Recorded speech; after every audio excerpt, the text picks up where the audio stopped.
This is called California. We're continuing.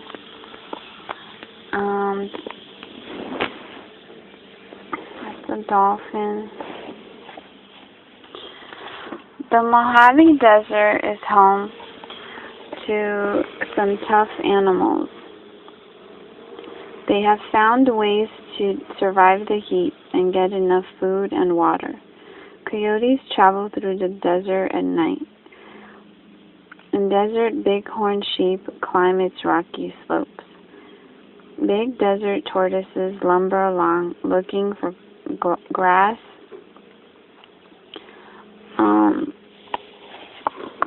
and flowers to eat. Other desert reptiles include rattlesnakes, desert iguanas, and horned lizards. Eagles and condors soar on the wind currents above the desert's rugged mountains. On California's coasts, animal life is much different from that in the rest of the state. Each year, between December and April, people gather in many different places overlooking the Pacific Ocean. They pull out their binoculars and take a look. They scan the endless waves. Was that a tail? These people are watching for gray whales to swim by, blowing water out of their spouts. In the winter, these huge creatures begin migrating south from Alaska. They're heading for the warmer waters of Baja California so the females can give birth. In the late spring, they migrate north again, this time with their calves by their sides. Sea lions, seals, and sea otters can be spotted along the rocky coasts as well.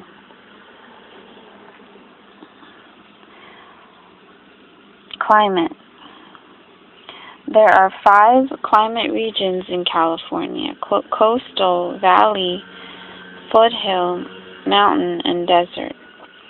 Each one is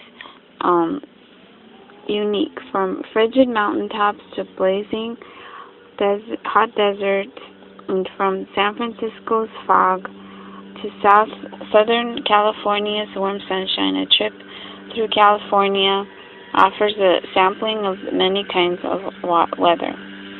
There is an old song that goes, "It never rains in California," and in the state's desert regions that is almost true. The deserts may see only a couple of inches the entire year. In other parts of the state, rain is much more common, especially in the coastal region. There it can rain up to 100 inches a year. Even though you may picture only blue skies and warm sun in California, snow is part of the climate too. A layer of snow can be seen on its highest mountain tops.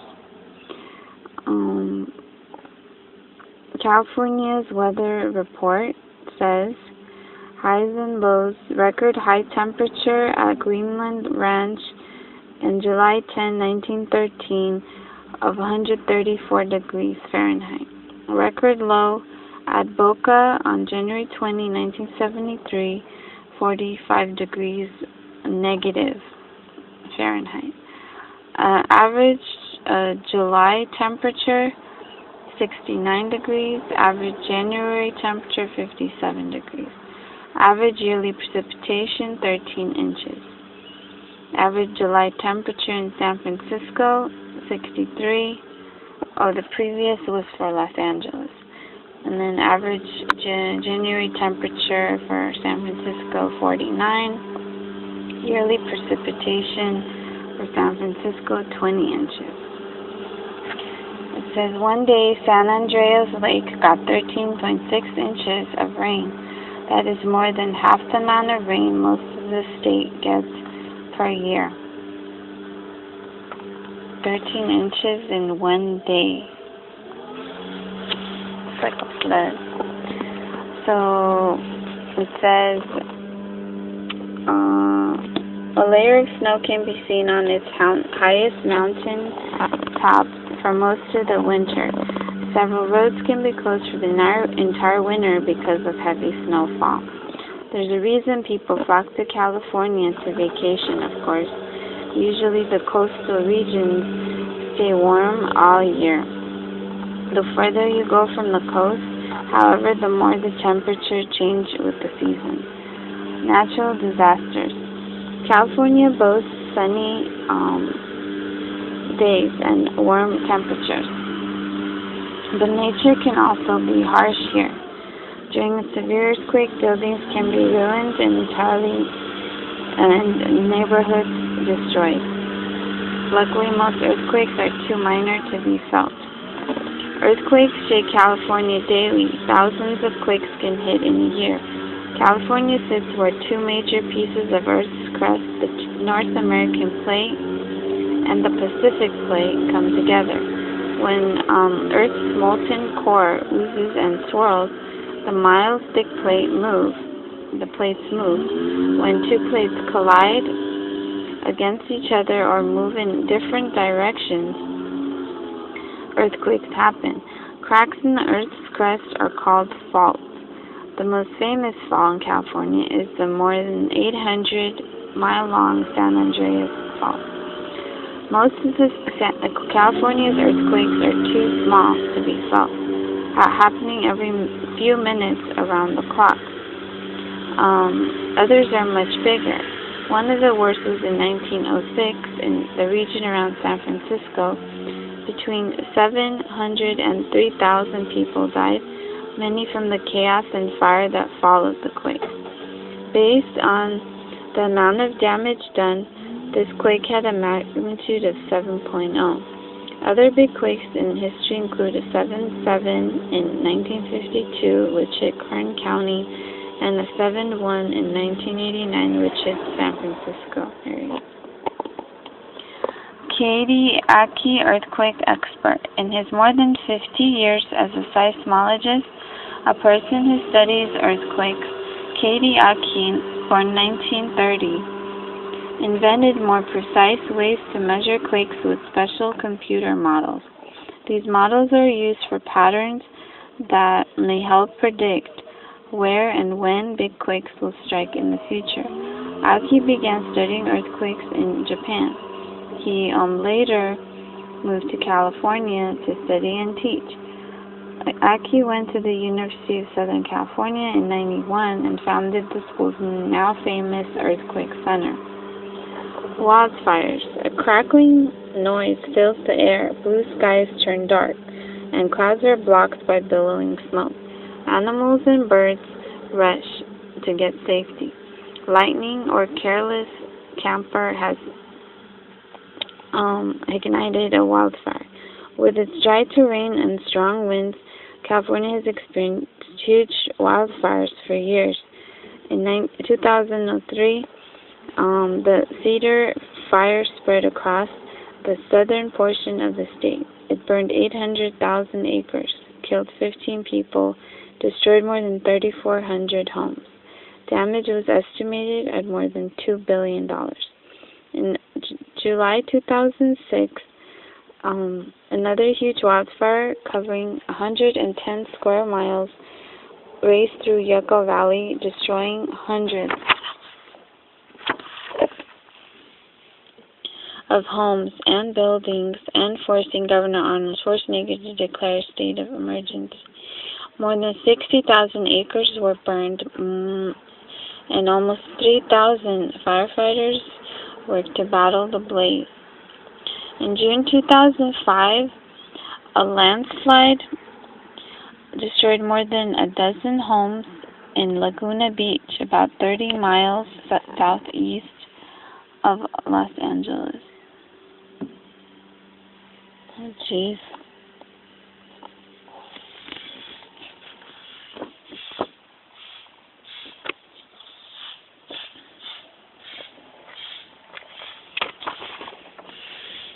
What does magnitude mean? Magnitude means greatness in size or extent. The magnitude of an earthquake is measured by values on what is called the Richter scale. A 1.5 earthquake is barely felt, 4.5 causes some damage, and 8.5 is extremely destructive. Want to know more? See earthquake.usgs.gov/regional/NEIC. earthquake.usgs.gov/regional/NEIC. Landslide. Once the immediate danger from wildfires is gone, more trouble can be just around the corner. As soon as rains arrive or winter shows melt, the water rushes down the mountains, and without the trees, brush, and other greenery to slow it down or soak it up, can create flash floods and mudslides. In 2005, 36 homes were destroyed in the La Conchita landslides. Then 10 people were killed.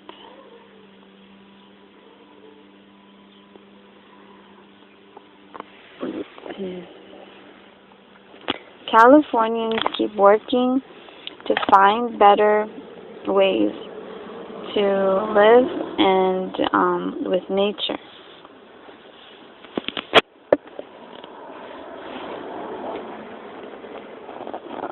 They try hard to reduce the amount of garbage they produce. Some people have built wind farms that harvest energy from the wind and reduce the need for oil. Seismologists are learning to forecast earthquakes, and engineers study how to build quake-proof buildings. Some scientists are designing ways to reduce the damage that can result from a landslide or wildfire. In summer 2006, the U.S. House of Representatives approved a bill that officially protects 273,000 acres of coastal mountains, scenic rivers, and forests stretching from California's Napa Valley to the Oregon border. No companies are allowed to log, mine, or drill in the area. Clearly, in the land of extremes, California is a land of extremes. From highest to lowest, desert to seashore, sprawling cities to tranquil forests, the state also is a place of contrast and ongoing change. Natural events such as earthquakes, wildfires, and landslides keep reshaping the land. Of course, development and population growth will keep changes coming as well.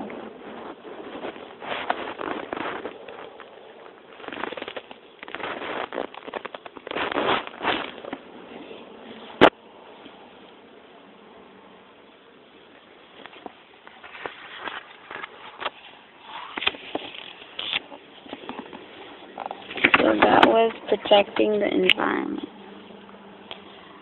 Petroglyphs are carvings in rocks. Early inhabitants of what is now California created these petroglyphs in the eastern Sierras. In 28,000 BC, explorers crossed the Bering Land Bridge. 9,000 BC, the earliest Californians settled in the region. 3,000 BC, the throwing stick or atlav is developed. 900, I guess, after most native peoples are settled in California. And 1,000 to 1,600, the Cahuilla occupied the northeast San Diego area. And in the mid-1500s, European explorers arrived. First people. Would you believe that people have been living in California for more than 11,000 years? The first explorers most likely came across the Bering Land Bridge. This strip of land once connected Siberia to Alaska. It has been underwater for the last 10,000 years. The travelers had hiked and canoed over countless miles, all the way from Asia.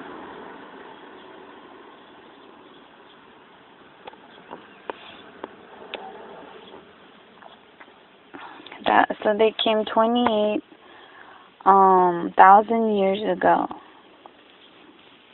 and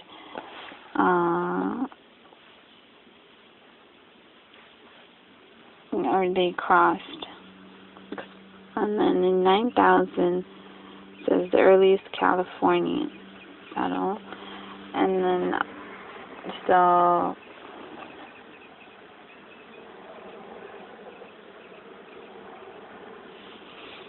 Okay.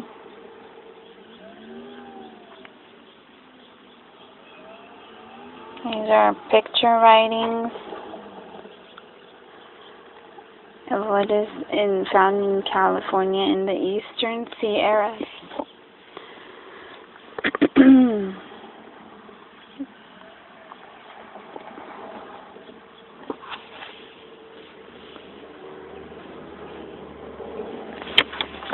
Who were the first Californians? The very first people to set foot in what is now California had left everything they knew far behind. They were searching for warmer weather and followed the tracks of animals which they hunted to a completely new place. In their languages, they called themselves the people. Today, they are known as Native Americans.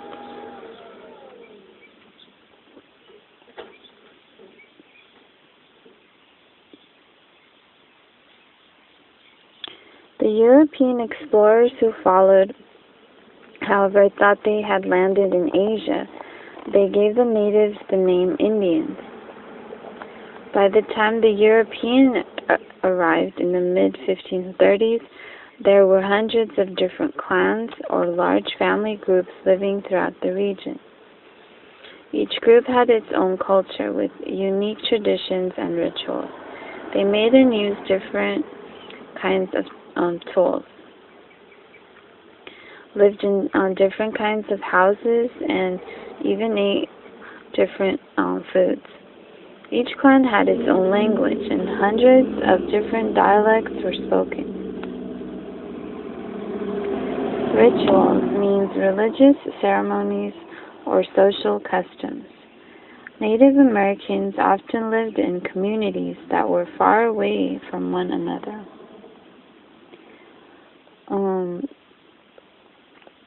So before European settlers arrived, the Native American people inhabited the land, and so the names of the towns that they inhabited are the following. Only within California, they're Toloa, Carrick, Shasta, Modoc, Ashu, Maui, Paiute, Chimariko, Wiyot, Wintu, Yana, Maidu, Hupa, Nomiaki, Kankau, Yugch, Patwin, Pomo, Nisenan, Washo, Paiute, Miwok, Wapo.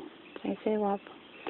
Miwok, okay.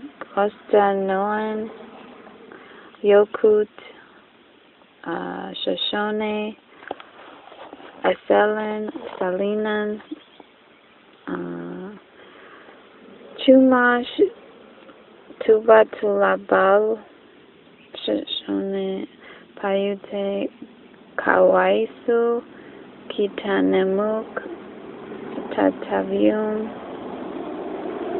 Gabrielino, Celano, Chemehuevi, Mojave, Hochitoma, Cahuilla, Juaneño, Luiseño, Quechan, Kumeyaay, Pipai, Ipai. So within California, those are the settlings before the Europeans arrived, I guess. Not that it would really make a difference. I'm pretty sure they would still inhabit the same lands afterwards anyway. The Cahuilla lived in diverse environments, from mountain ranges to canyons to desert. They built both rectangular thatched houses and dome-shaped shelters made of brush. How did the early people use acorns? Usually the women crushed and ground protein-packed acorns to make a kind of flour. Then they sifted and washed it to remove its bitter acids. Finally, they baked the flour into bread or boiled it to make a mushy porridge. The Tipai-Ipai people lived in Southern California and northern Baja California. Some of them lived in caves while others had dome-shaped homes that were made from poles and covered with thatch or palm leaves. Their diet was made up of whatever they could catch or gather in the forest. They often ate cactus and acorns. In fact, acorns grow on oak trees.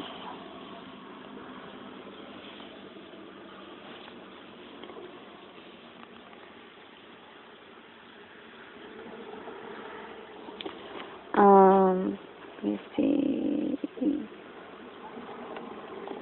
So, in fact, acorns were an essential.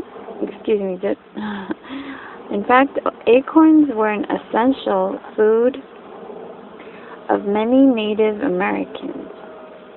So, acorns were essential food. They grow on oak trees and were gathered by the basketful. The Tipai-Ipai also lived off small game animals, as well as fruits, such as cherries, plums, and berries. Another group in Southern California was the Cahuilla, who settled in the San Bernardino Mountains. They lived in shelters made of brush or in rectangular thatched houses, like shown here. Their diet was similar to that of the Tipai-Ipai, but they also ate squash and beans. They caught salmon and other fish which were plentiful in the lakes and streams. Some groups planted crops. The Mojave and the Yuma lived along the fertile banks of the Colorado River.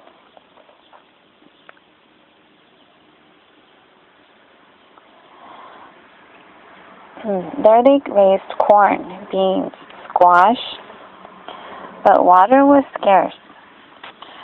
The Cahuilla of the southeastern desert.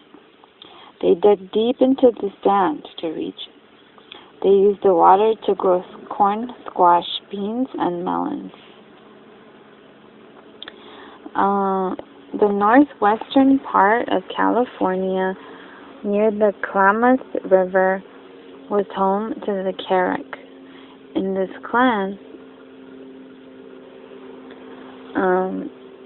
the houses were built of plants and built over earthen pits.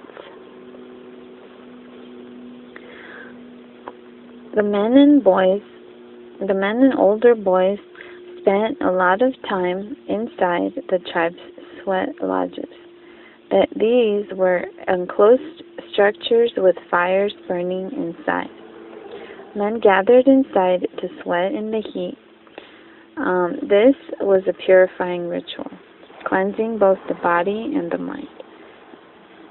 Hundreds of years ago, the area that now includes San Francisco, California, was home to the Miwok and Ohlone.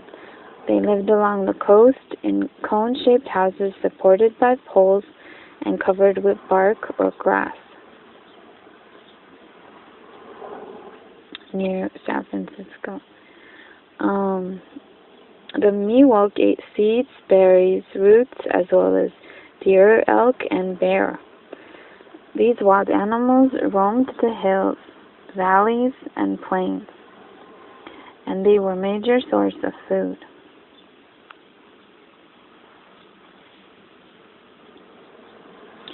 In most Native American villages in California and elsewhere, men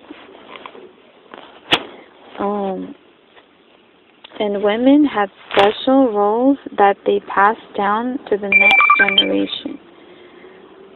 Men were the hunters and fishers. They made the tools and equipment they needed in daily life.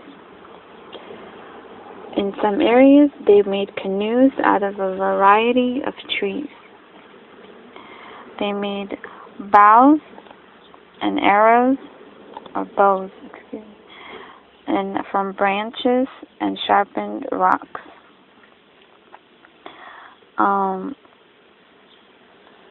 They made throwing sticks called atlaus that were used. This is a canoe. It says building a canoe with the Achu Maui. Building a canoe took great amounts of both skill and patience. You started by cutting down just the right tree, usually pine. Once the tree was down, you had to wait for at least 3 months until it dried out. Then the inside of the trunk had to be removed. It could be cut out by hand or burned out by fire. If it was burned out, you would reach in carefully and scrape out the ash with rock or shells. To keep the entire tree from catching fire, sometimes wet animal skin was put on the outside of the trunk. When it was done, it had to be sturdy enough to hold more than a dozen people, but light enough to be carried to and from the water.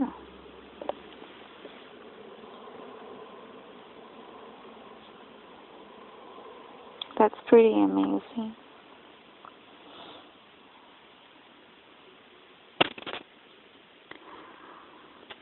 Look how long is that Native American's hair. Pretty beautiful. Let's see.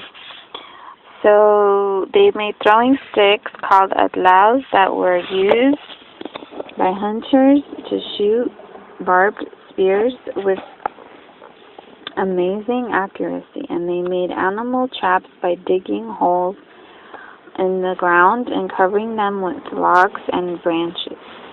Women collected wild plants, trapped small animals, and cooked meals. In some villages, they made even earthenware pots and wove plant fibers into clothing and baskets. For some Native Americans, baskets were important for everyday activities as well as in ceremonies. Pomo basket making. The Pomo are considered the most artistic of California's basket makers. They would use the fibers of certain plants such as desert willow or black willow for the basket's foundation. Then other plants were used to add color, which white came from the roots of sedge grasses. Bulrush roots were used for black, and new shoots of the red bud tree produced red. Basket makers followed many traditions. Before gathering the plants, they commonly would make some kind of offering. Perhaps they would place acorns or herbs on the ground and burn them as they prayed. Then, as they picked each plant, they would tell the creator and the plant what they were using it to make. Often, the weavers included a deliberate flaw in the design, maybe a spot of color where it didn't belong. This is called a spirit door. It lets good spirits in and bad spirits out. Native American basket makers passed their knowledge of this craft down to their children for many generations. Long ago, baskets were necessary to daily life. Native Americans used them for carrying plants and for storing and serving food. Some baskets were woven so tight that they were used for carrying water. Red-hot rocks were added to the baskets for cooking soup. A baby's cradle was often a basket. Every basket was, and still is, made to contain the basket maker's prayers and to offer spiritual energy to those who used it. No wonder a good basket weaver was such a respected person.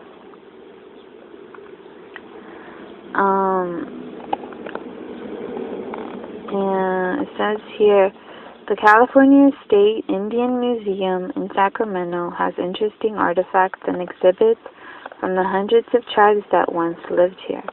You can try tools such as the pump drill used for making holes in shell beads, or you can check out the mortar and pestle for grinding up those acorns. There are all kinds of baskets as well as capes, headbands, headdresses worn by Native American dancers. Life after the Europeans. When the Spanish explorers arrived,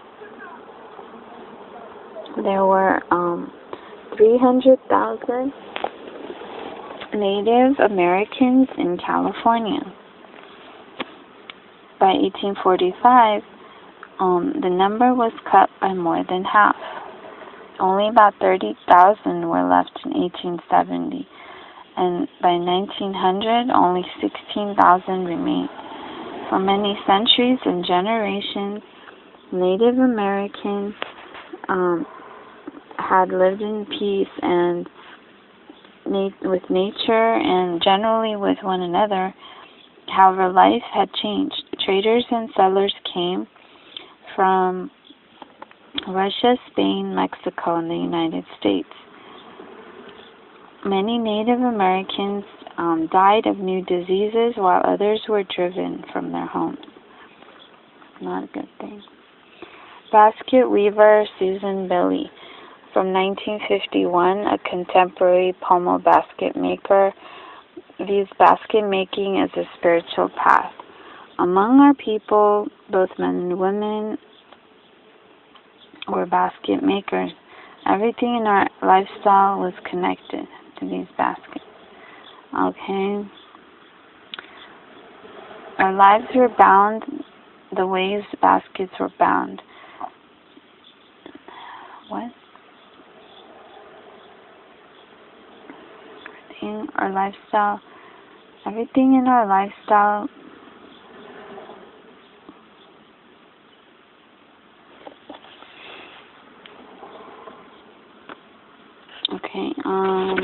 going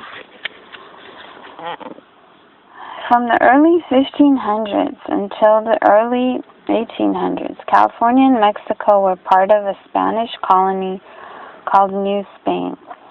The Spanish found rich silver mines in Mexico. But for centuries, they ignored California because they didn't believe the land was rich. It wasn't until the 1760s that the Spanish turned their attention northward. So in 1542, Juan Rodriguez Cabrillo explored San Diego Bay. 1602, Sebastian Vizcaino reached the California coast. 1769, Junipero Serra established the first mission at San Diego. 1775, San Diego Mission Revolt. 1821, California becomes part of Mexico. 1834, Mexico began seizing missions and shutting them down.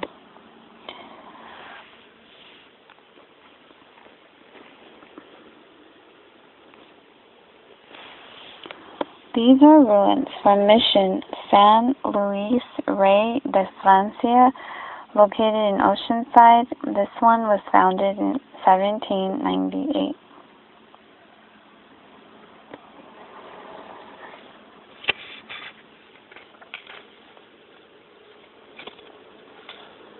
Exploration and settlement.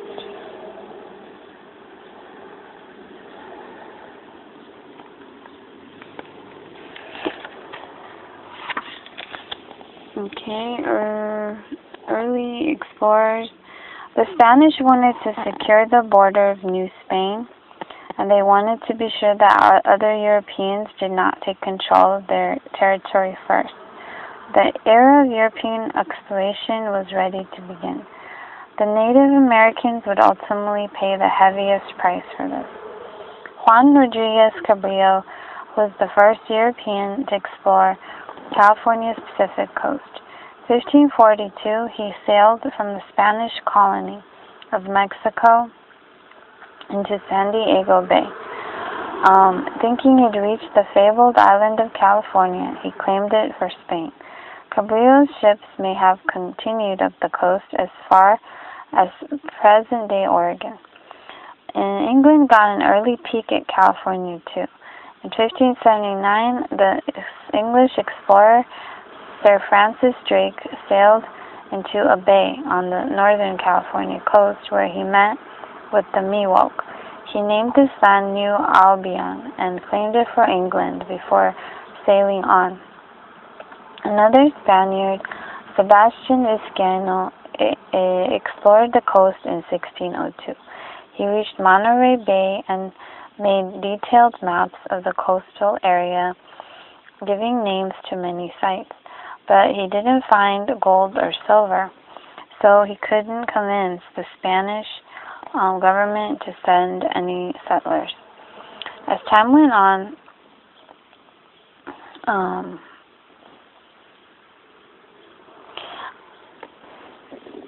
Russians started hunting sea animals along the Pacific coast south of Alaska. In 1765,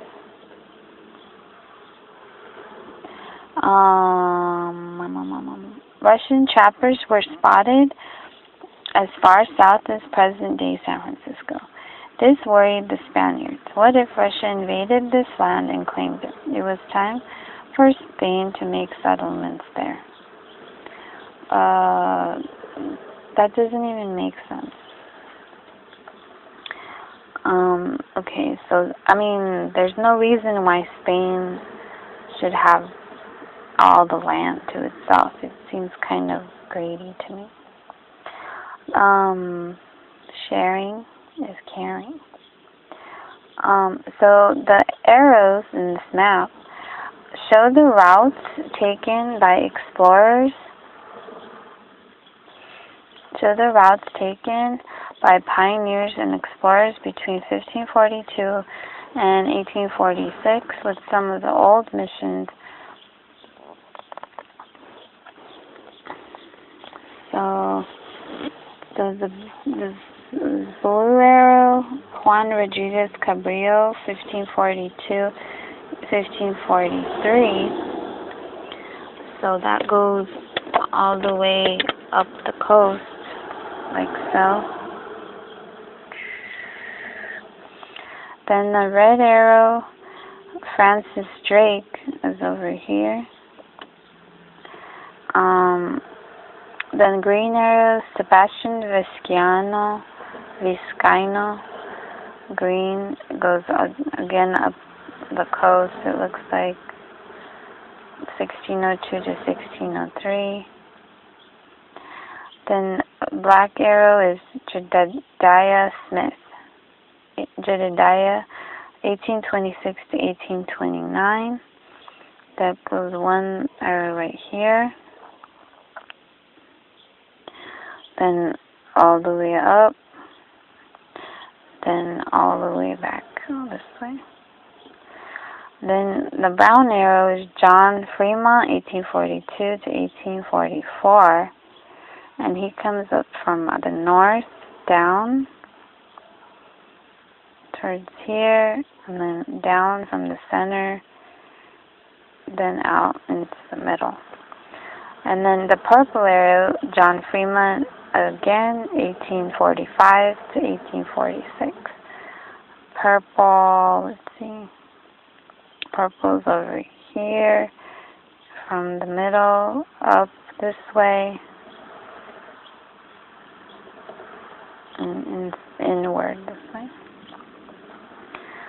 So the little squares are Spanish missions, the little yellow houses. They're missions. The little red things, marks or squares, are forts. So some of the forts are Fort Jones, Fort Crooks, Fort Reading, Fort Ross, Fort Yerba Buena, Sutter's Fort, Fort Miller, Fort Monterey, Fort Tejon in the south. So there's just one fort in the south. And all the ones are over here, and 3 in the north, and these are all, like 5 of them in the central area. Those are forts, missions. They're like in 1, 2, 3, 4, 5, 6, 7, 8, 9, 10, all on the coast. Starting from San Francisco, so Solano, San Francisco de Asís, San Jose de Guadalupe, Fort Monterey, San Antonio de Padua, San Carlos Borromeo, then San Luis Obispo de Tolosa, Santa Barbara, San Gabriel Arcángel, San Juan Capistrano, and San Diego de Alcala. 1, 2, 3, 4, 5, 6, 7, 8, 9, 10. So there's 10 missions from San Diego to San Francisco. Let's see. Maybe we'll pause there. Thank you guys for watching.